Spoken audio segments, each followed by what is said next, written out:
Sobrang hirap mag-access ng benepisyo. Pataas ng pataas ang premiums o buwan ng kontribusyon. Halos magmakaawa na ang mga miyembrong contributor nito para lang makakuha ng garampot na serbisyong mga manggagawa rin naman ang nagbabayad. Napaka-disconnected, halos wala nang saysay sa buhay ng mga manggagawa sa pribadong sektor ang SSS. Kapag ang manggagawa ay naaksidente, mayroon sanang Employees Compensation Program o ECP. Pero Madam Speaker, sa halip na makatulong sa isang manggagawa na hindi makapasok dulot ng aksidente, mas nagiging pasakit pa ang karanasan ng manggagawa dahil sa napakahirap mag-avail ng ECP, dala ng napakaraming requirements at pagsalalay sa kooperasyon ng employer. Ang mga pamilya ng mga manggagawang yumao o sumakabilang buhay ay hirap makatanggap ng death and burial benefits dahil sa napakahigpit na guidelines.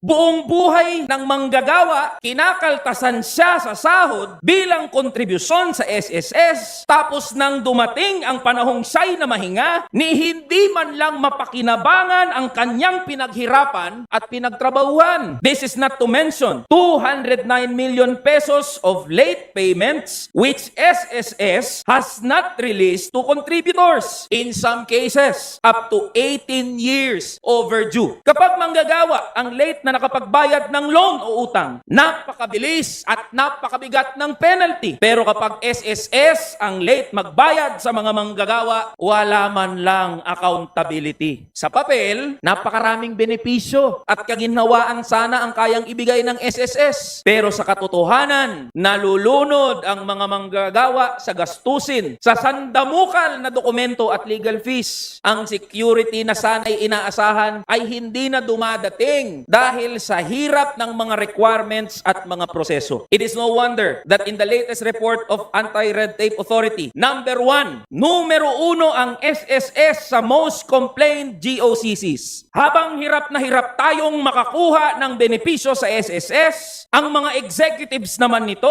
ay nagpapakasasa at napakasasarap ng buhay. Recently, COA flagged 333 million pesos of employee bonuses not backed up by sufficient justification. Ganito ho ang ginagawa sa pinagsama-samang pera ng mga manggagawa sa pribadong sektor, Madam Speaker. Pinamumutmod sa mga executives at board members. Habang tayo, ang mga manggagawa, ay halos manikluhod at maglupasay. Makuha lang ang benepisyong galing din naman sa pawis natin. Pinagtrabahuhan naman natin. Pinaghirapan naman natin. Where is social security? Ang tiyak na may security lang ay ang mga opisyal ng SSS. Matatawag pa bang social security system ang SSS? O stress, singil at suffering system na ba? Kausapin po natin ang mga mamamayan para makita natin ang tunay na kalagayan ng SSS. Harapin natin ang mga problema ng sistema at gamitin natin ang pagtanggap sa mga kabiguang ito bilang panimula sa panibagong SSS na tunay na makamanggagawa. Inaanay po ang ating tahanan. Pagtulungan nating ayusin ito upang ang bawat manggagawa ay may proteksyon, dangal at katiyakan sa buhay. Tara na.